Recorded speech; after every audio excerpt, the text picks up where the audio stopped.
расскажу пару причин, которые меня вдохновляют и которые дают мне силу.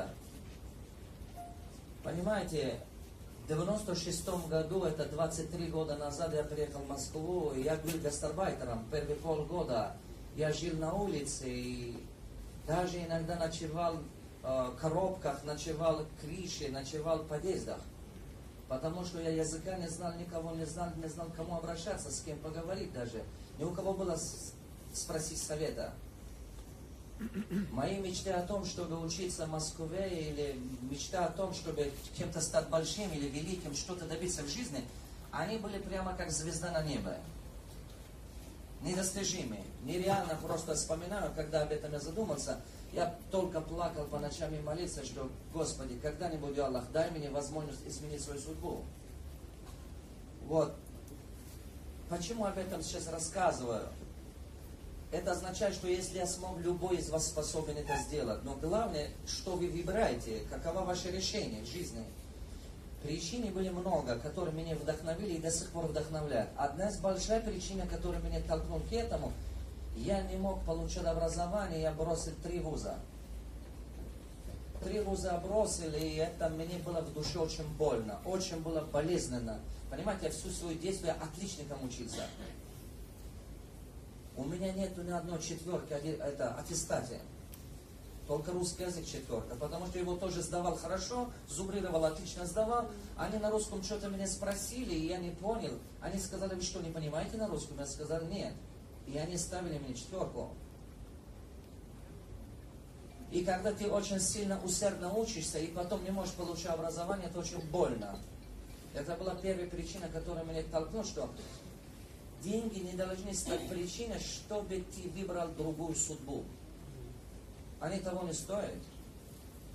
Я часто вижу ребят, которые талантливые архитекторы, талантливые там, вижу, что музыканты, талантливые вообще супер кинорежиссеры, талантливые очень, можно сказать, писатели. Да они так и в жизни ничего не добьются, потому что деньги станут для них большой барьер, большая проблема становится. И вторая причина, когда начал вот быть там внизу, в этих 96 годах, трудные годы, жизни гастарбайтера и так далее, я тогда принял решение. Я буду работать максимально, учиться этому и обучать таких ребят, как я сам. И это большая причина. Это мой народ. Я не хочу, чтобы мой народ дальше работал черным работником. Я этого вообще не хочу. И не только мой. Любой, кто бы ни был, он должен умом работать. Это важно. Я это очень хорошо осознал. Физическим тяжелым трудом ты никогда не изменишь свою судьбу, сколько бы ты ни работал. Творческий труд – самый дорогооплачиваемый труд. И она для того и существует. Поэтому у вас должна быть причина что-то изменить. Знаете, какая философия я держу? Стань тем человеком, о какое общество ты мечтаешь. Не хай обществу, не говори, что общество такое, государство такое, люди такие и так далее. Стань тем человеком, о какое общество ты сам мечтаешь. И когда я начал под эту философию жить, эти годы, уже 20 лет, и постепенно все началось меняться. Поэтапно, рано или поздно. И другая причина, это мои дети. У меня 8 детей, 4 сыновей, 4 дочерей. Они очень для меня важны. Я хочу, чтобы их Я очень хочу, чтобы их жизнь формировалась лучше. Я не хочу им давать плохой пример. Я вырос без отца, меня мама воспитала. И я понимаю, что человек ценности получает только в семье. Он их не учит в школе, он не учит там вузы.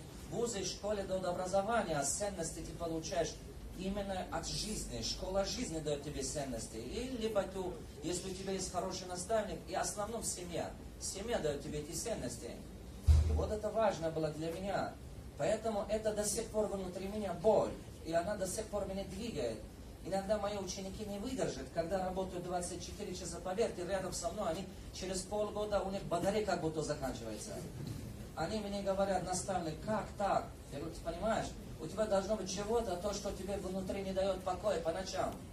У тебя должно быть внутри что-то великое, чтобы давать тебе сила. Так было в жизни всех великих людей. Посмотри на это, и ты поймешь. Я над этим ориентируюсь и работал, и делал.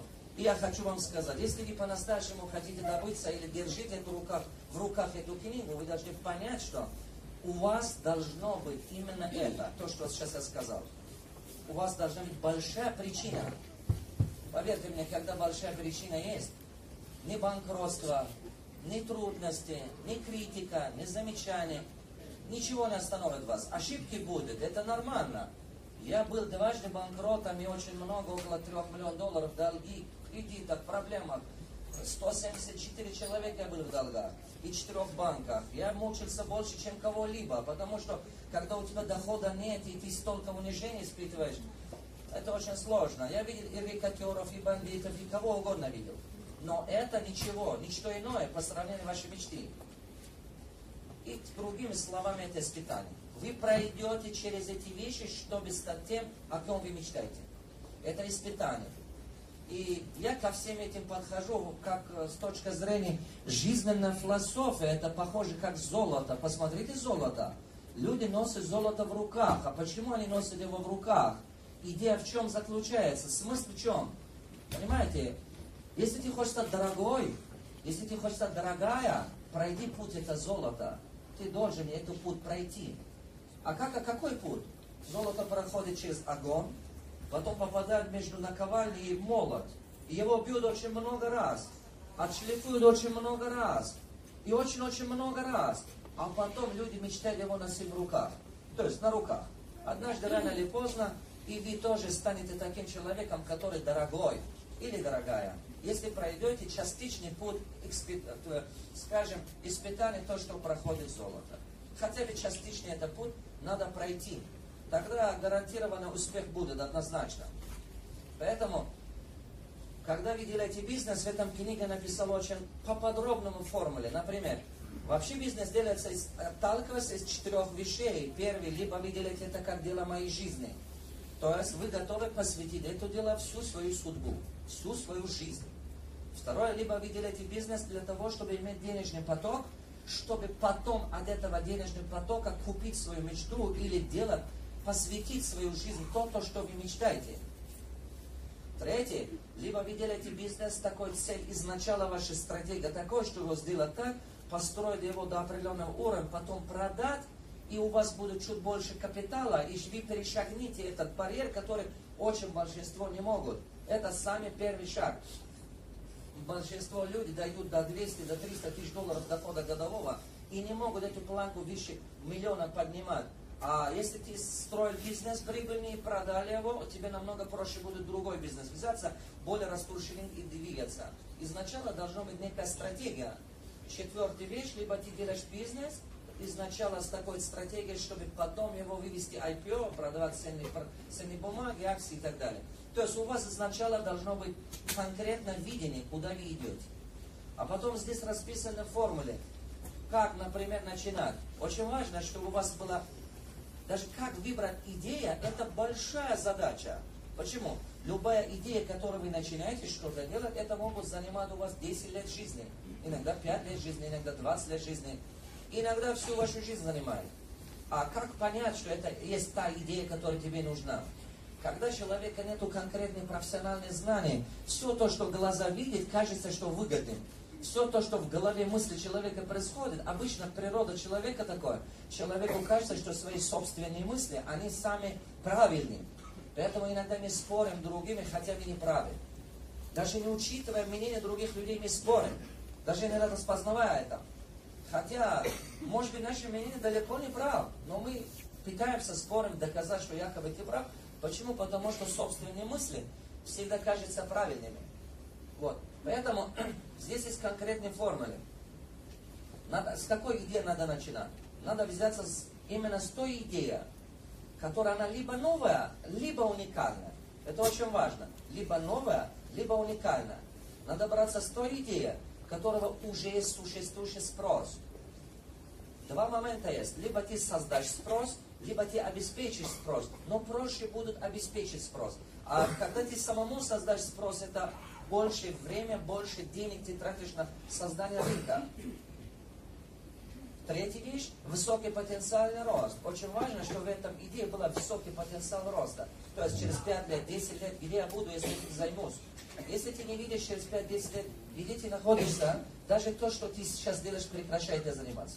Потому что, значит, ты не видишь его будущее. Лучше возьми за то, что ты видишь будущее. Это очень важный момент. Следующий момент, насколько моя идея, она является растущей в рынке. Что значит растущий рынок? Например, если вы начинали бы 2001 год, 2004 год, вы начинали бы, например, скажем, текстиль, она была растущей очень много, а сейчас куда ни поворачивать, один бутик есть. Например, Евросет начал в растущем рынке и намного быстрее стал богатым, миллионером и так далее. Так? Потому что был рынок растущий, потому что люди начали хором все покупать телефоны.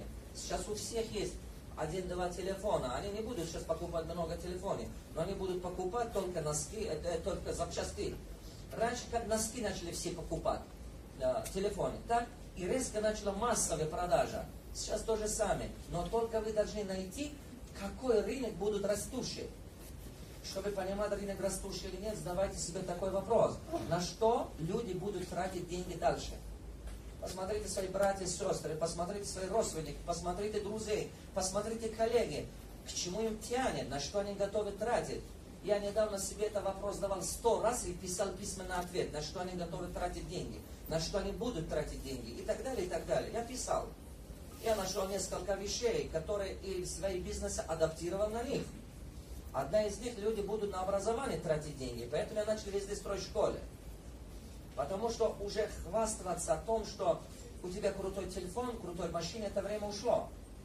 Следующая вещь, они будут тратить на здоровье, и на путешествия, и так далее, на технологии. Они хотят с системным подходом, и так далее. То, что облегчает их. То есть, надо создать бизнес, который технология не убывает твой бизнес, а наоборот помогает тебе его масштабировать. А если технология убывает твой бизнес, лучше этим не займись, потому что ты заранее гарантирован банкрот. Уже ты банкрот. Даже не начинавший ты банкрот уже. Поэтому очень важно. Я начал заметить, что тут везде начинается появляться тренд. Здоровый образ жизни, и люди хотят быть здоровыми, они стараются. И я потихонечку начал создать новый свой бизнес-модель, изменил, сделал как кластер. Кластер, то есть, что такое кластер? Это означает, что как из начала до конца иметь доступ к самому именно потребителю, что лицом к лицом с ним я мог знать его проблемы. И я начал заранее это планировать несколько лет и начал заниматься садоводствами и так далее. Для чего? Чтобы самому знать ту проблему и эту проблему. И теперь потихонечку начинаем строить сеть магазинов здоровье питания и так далее, сухофрукты, свежие фрукты. Скоро по России везде будет. Купите у меня, хорошо? Вы же все равно где-то покупаете. Так же лучше будет. Вы любите орехи, фисташки, абрикосы? Любите? Я взялся за это. Я взялся за то, что натуральное. И начал построить много теплиц, фисташковые сады, абрикосовые сады и так далее, и так далее. Но когда вы возьмете за что-то, вы должны очень хорошо понять будущего. Вы должны понять растущий рынок. И возьмите то, что сами создадите. Я почитал очень внимательно, как я могу сделать так, чтобы буду быть конкурентоспособным на этом рынке. Потому что очень много конкурентов. А значит, кластер один из лучших способов. Когда я посередине 4 человека устраняю, соответственно, у меня будут сами доступные цены. Самое лучшее будет подход. И много в этой книге я примеров привез. Очень много примеров из бизнесов моих учеников, как я их обучал, как они делали и так далее. Очень много тут. Я пару слов сказал о идее. Буду говорить о продукте несколько раз. Остальные вы читайте здесь. Тут колоссальные формулы есть. Продукт. Знаете, продукт всегда устаревает. Он всегда будет устаревать. Он устаревает в районе от 3 до 7 лет. Любой бизнес, любой продукт, он имеет свое свойство стареть. Это означает, что он проходит его тренд, его ментальность и так далее, а потом появляются товарозаменители. Товарозаменители один за других будут появляться. Очень важно, чтобы вы могли быть один из людей, который заранее это думал, заранее это понял и заранее адаптировал другой продукт. Пример привяжу. 2000, видите, здесь в этой книге очень много практических советов я даю, которые, как я делал. Один из моих бизнесов это парфюмерия, в 2009 году я запустил его, она ориентирована сегментом для среднего класса. Я работал, и в 2014 году валютная вот эта инфляция, и все, кошмар начался. Я покупаю на доллар и продаю на тенге, продаю на рубль, продаю на сомони, сом и так далее. Это проблема. Это проблема, когда вы покупаете в доллар, а продаете, зарабатываете на местной валюте. Это создал проблему. Я сидел полгода, думал, разработал другой бизнес-модель. Что это означает? Дело в том, что я делал хороший анализ и понял, что высший класс, премиум класс, они продолжают купить премиум класс и высший класс, они не изменяют своего сегмента, только меньше покупают. То есть, если твоя целевая аудитория это высший класс, они покупают, если раньше потратил 100 тысяч рублей в месяц на какой-то либо продукт, он начинает чуть меньше потратить, например, 70 или 50, но он не изменит, он не придет дешевые вещи купить. Он покупает по-прежнему дорогие, но чуть меньше. А потом я начал заметить интересный. Средний класс начинает прийти и покупать ниже, подешевле. Намного дешевле покупать. Я думал, ага, значит, если средний класс начинает покупать дешевые вещи, более дешевле, чем раньше, отказывать от того, что купил раньше, ходить в те рестораны, которые ходил раньше, магазины, которые ходил раньше, покупать чуть подешевле вещей, я думал, ого, здорово, мне надо подумать, ага. А есть низкий класс, который для них самое важное цены. Получается, что средний класс, значит, большинство приходит, по крайней мере, половина приходит и начинает покупать то, что купил раньше низкий класс. И я начал разработать новый бренд и запустить его по низкой цене. Другой парфюм. Для именно этого категории народа. И она очень быстро пошла. За первый год я заработал 1 200 000 долларов.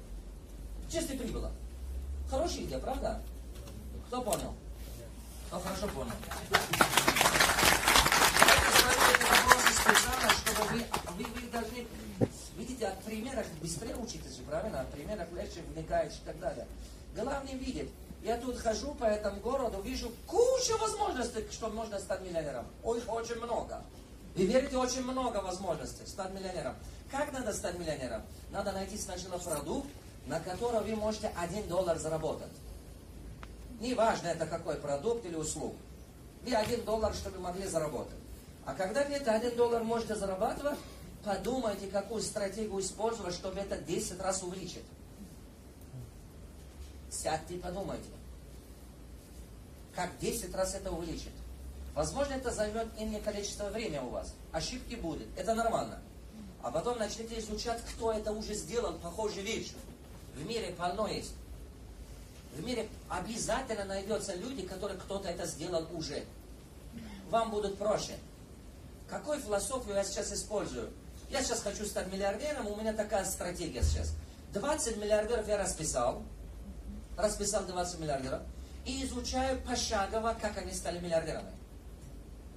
Пошагово. Все их стратегии изучаю, их биографии изучаю. Изучая их, со временем у тебя в голове рождается собственная стратегия. Кто мне понял? Значит, хочешь стать миллионером? Распиши 20 имен миллионеров. Все тебе не нужны. Но ты должен расписать 20, которые чем-то похожи на тебя, или чем-то тебе вдохновляют, или чем-то их жизненный путь похож на тебя. Миллионеров много. Но тебе надо писать всех. Пиши именно тех людей, чей путь похож на твоя, чья судьба похожа ближе к тебе. Я написал Алишер Усманов, я написал Джек Ма, я написал Дональд Трамп и так далее. Писал их. И я сейчас изучаю их. Правда, в данный момент учусь. Ричард Брэнсон. И теперь пытаюсь оплатить их консультацию, у них консультироваться. Несколько лет назад, в 2015 году, я первую свою консультацию брал у Ричарда Брэнсона. До сих пор делаю то, что он говорит, еще не могу закончить. Прошло 3-4 года, уже скоро 4-й год. До сих пор делаю. А представляете, всего максимум, мы не надолго разговаривали, но до сих пор я делаю то, что он сказал. Дело в том, что эти люди мыслят по-крупному. Они говорят тебе какой-то идеи, которая на миллиард. Но тебе площадка нужна, чтобы это создать. Раз. Тебе нужны ресурсы, которые это могут быть использовать. Тебе надо готовить команду, чтобы до этого дойти. Я долго сидел периферии. Очень долго. Это моя большая ошибка. Теперь в этом году я это понял. Я долго сидел периферии. Знаете, рынок это похож на море, похож на озеро. На озеро бросайте в центр камень, волна быстрее дойдет до берега. Но если бросаете в берег, до центра не дойдет. Кто понял? Это правда. На самом деле так. Я это понял действительно год назад. Я долго добрался до технологии, потому что 5-6 лет был в долгах, мучился, пока эти долги отдал. Вам намного, ребята, проще, если у вас нету долги. Вам намного проще будет, быстрее вы пойдете. Просто, если вы практикуете те вещи, которые написаны в этой книге. Мои книги, одну из книг, тут миллион хороших книг. Я не настолько богат, как другие люди, но мой опыт, она очень богата. Поверьте, это правда. Я не настолько деньгами богат, но я стану очень богатым. Потому что у меня есть правильная стратегия, правильный фундамент. Я чему оцениваю. Понимаете, богатство это не наличие денег. Внимание обратите. Богатство это не наличие денег, это образ жизни. Бедность это не отсутствие денег. Бедность это состояние ума. Если в данный момент у вас денег нет, вам не надо переживать. Вы не бедный человек, если даже у вас есть долги. Однажды один парень мне пришел так и сказал: вот, наставник, вы так много ошиблись. Я сказал, ни разу не ошибался. Он говорит: да вы столько теряете деньги. Я сказал, ты прав, 67 проектов делал, половина из них потерял деньги. Я говорю, ты прав. Но зато у меня есть колоссальный опыт и знания, которые больше денег. Они теперь мне помогают. Они теперь мне помогают постепенно. Раньше мой бизнес-модель был другой, я здесь тоже об этом расписываю. Бизнес-модель какой был у меня? Подход был такой. Я прихожу, люди обычно мне предлагают разные идеи и так далее. Или у меня появляется какая-то идея, я заработанные деньги начинаю туда потратить. А потом у меня такая вещь, я беру за все подряд. Это моя очень большой минус, большая слабость. У кого-нибудь из вас такое есть? Все хотите сразу. Есть такое? Поэтому вы пришли туда признать мои книги, потому что вы похожи. Понимаете, я брался на все подряд, и мне показалось, что получится, почему бы нет. Когда вы трудоголик, у вас много энергии, вы возьмете за все подряд. Но это потом станет проблема, оказывается. Это действительно потом проблема против вас. Я распылялся конкретно очень много. У меня была проблема в том, что я инвестировал, не мог контролировать. Я вкладывал деньги, но не вкладывал время. Повторяю. Основная, хотя формула, которую я понял в жизни, она такова. Время и деньги должны быть вместе. Если ты вложишь время и вложишь деньги, этот проект будет жить. Но если я вкладывал деньги, не вкладывал время, у меня время не было их контролировать, время не было их достаточно проверять на входе и так далее, и так далее. И я делал кучу ошибок. Огромное количество ошибок делал. А теперь изменили всю подход за последний год, создал огромный холдинг, хороший холдинг создал, это бизнес-модель поменял, холдинг получилось. Как? Теперь получается, что не я контролирую эти бизнесы, их контролирует холдинг. В холдинге работают те люди, которые лучше меня разбираются в этих вещей. Там сильнейшие юристы, сильнейшие финансисты, сильнейший маркетолог, сильнейший, кто понимает технологию. Они занимаются этим. Моя задача заниматься только стратегиями. Потому что я понял, кто я. Я рекомендую вам, вы должны понимать, кто вы. Свой типаж надо знать. Что значит свой типаж надо знать? Вы должны знать, например, кто вы по природе. Я понял, что я идеолог. Есть люди, которые сильные идеологи. Я такой. То есть каждый день у меня в голове много идей. Думаю, что, наверное, моя жизнь не хватит их все реализовать.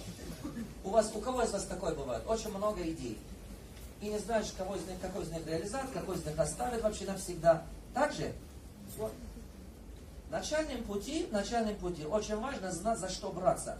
А потом, оказывается, очень важно отказаться от многих из них. Надо уметь отказаться. От многих из них надо отказаться. Это очень важно. Это, оказывается, второй этап развития. Первый этап я все за все подряд брал. А второй этап надо уметь отказаться и фокус держать. Потому что все выглядит соблазнительно. Люди приходят разными проектами, разными предложениями. Они хотят с тобой быть партнерами. И у тебя самому идеи. Это все реализовать невозможно. Мир останется после нас тоже. Так что вы не успеете все это. И я это когда понял, правда, 3-4 года назад. И я начал изменить свой бизнес-модель по полной программе. И это мне помогло. Это помогло быстрее добиться успеха, правда. Вот. Поэтому вам надо понимать, кто вы по природе. Люди, оказывается, бывают такие. Это идеологи, Это тот, который заражает идею, мотивирует, вдохновляет и так далее, стратегию видит, куда нам надо дойти и так далее. А есть архитекторы, то есть у людей архитекторное мышление. Если у вас архитекторное мышление, вы должны найти рядом с собой идеолога. А если вы идеолог, найдите того, у кого архитекторное мышление. Я, например, идеолог. Поэтому я искал людей, которые имеют архитектурное мышление. Чтобы, когда говорю что-то, он помог мне упорядочить все на бумаге. Я визуальный человек. Когда на бумаге вижу, мне легче. Я пишу как попало, а он упорядочит все. Потому что у него мышление другое. Он видит их. Третье, это стартапы. Есть такие люди, которые, знаете, их мотивируют что-то строить.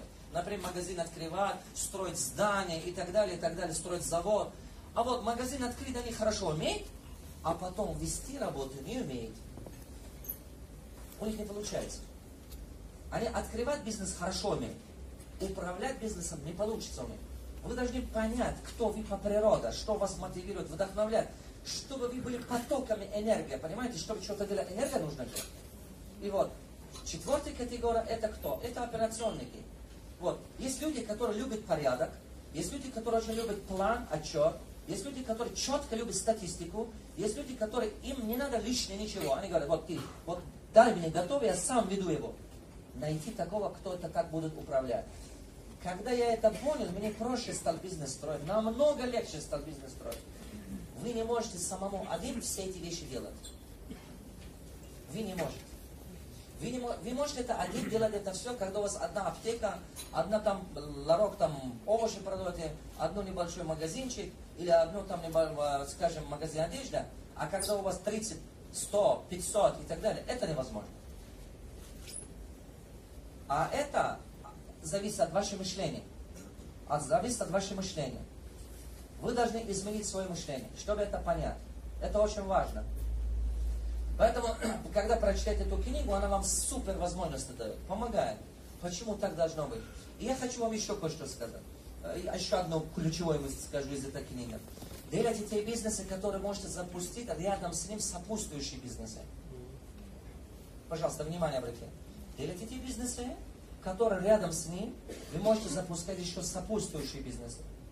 Что значит сопутствующие бизнесы? Это означает, что один и тот же потребитель будет у вас. Вы потратили на маркетинг, вы потратили на расход и базу создали. Вам надо, уже вы поймете, что тот же самый потребитель, следующий, на что потратить деньги, куда он пойдет. А вы сделаете так, чтобы он туда-сюда не ходил. Экономьте его время. Думайте о том, о его сопутствующем бизнес делайте для того, чтобы он никуда не пошел. В одном бизнесе, я много бизнесов сейчас так строю свои даже.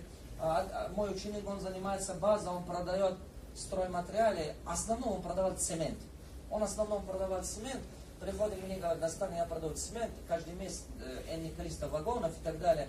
Но он миллионер, у него обороты очень большие, но он оптом только цемент продавал. И я ему сказал, давай так, изменим этот подход. И он говорит, как? Я говорю, давай, я дал ему чек-лист, сказал, распиши все барьеры, проблемы, которые твой потребитель сталкивается, чтобы приобрести у тебя этот цемент. Мы расписали, когда он расписали с ним вместе, я заметил, что ему потребителю придется обязательно, цемент здесь покупать, а все остальные стройматериалы в другом месте покупать. Он ездит в другое место. А я ему задаю вопрос, значит, твой потребитель, если пошел в другое место, купит там, не знаю, доска, арматура и так далее, соответственно, если там кто-то цемент продает, как ты думаешь, он придет к тебе или там покупает? Он говорит, половина там покупает, половина придет сюда. Кому большой объем нужен, придет ко мне, кому меньший объем, там покупает. Я сказал, так не пойдет.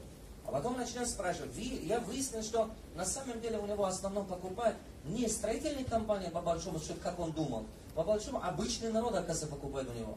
Обычный народ, который частные дома строит. И я взял карта города и сказал, значит так, пойдем базу строим вон там. Он говорит, зачем? Я говорю, пойдем к ним ближе домой.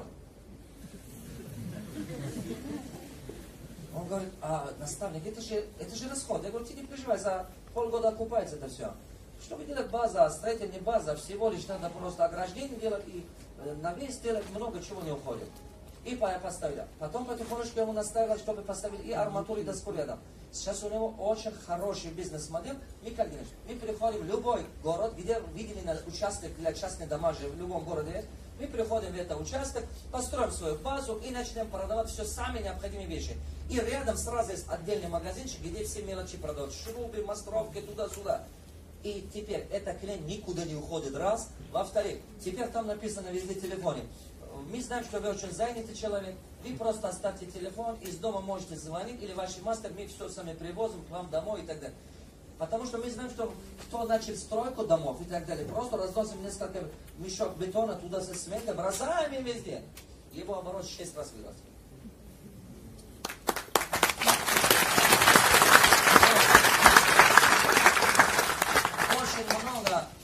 Очень много моих ученики бизнеса, которые мне помогли, выросли. Я мало понимаю, правда, автоматизации, потому что долго сидел при фри. Я мало понимаю. Поэтому у меня команда, я взял людей, которые лучше меня это понимают. Это очень важно. Самая важная вещь — научиться создать хорошую команду. К этому, вы не думаете, что у меня проблемы нет в бизнесе. У меня море проблем. У кого из вас есть бизнес? Тогда могу уверенно сказать, у вас есть проблемы. Вы знаете, у Microsoft есть проблемы, у Adidas есть проблемы, у Panasonic есть проблемы, у Boeing есть море проблем. Бизнес — это решение проблем. Оказывается, психологически так надо относиться. Здорово, хорошо, проблемы — это нормально. Кто понял? В бизнесе стабильности больше никогда не будет. В бизнесе никак, вообще жизни стабильности больше никогда не будет. Если вы ищете стабильность, вы умерли. Это как кардиолога бывает, стабильная ровная линия. Диаграмма же есть. Кардиология. Вот так и будет. Если вы будете искать стабильность, я могу уверенно сказать, ваша деятельность умер. Ваша деятельность не будет процветать. Почему? Потому что вы ищете стабильность. Его не будет больше. Но есть большой секрет. Секрет в чем? Потребности никогда не исчезнут. Люди кушали, будут кушать. Одевались, будут одевать. Лечились, будут лечиться. Потребности никуда не исчезнут. Но только пути удовлетворения этих потребностей меняются. Раньше они покупали картошку в базаре, теперь в супермаркете. Теперь интернет. Да или нет? Они уже продукты питания заказывают по интернету. Один мой ученик интернет-магазин держит. Вот он там сидит. Я только что увидел здесь. Понимаете? Я у него тот день спросил, сколько завтра каждый день? Он сказал, около 100. 93 было вчера. Это что означает? Это означает, что пути удовлетворения меняются. Но вы должны быть гибкими, чтобы какие-то способы это найти. От вас требует только одно. От вас требует одно, чтобы вы показали, что вы лучше других можете удовлетворить потребности этих людей. От вас единственное, что требует именно это. Другого не будет. Поэтому, дорогие мои, чтобы стать успешным в бизнесе, у вас должно быть духовный интеллект, у вас должно быть духовные ценности, у вас должно быть действительно желание посвятить свою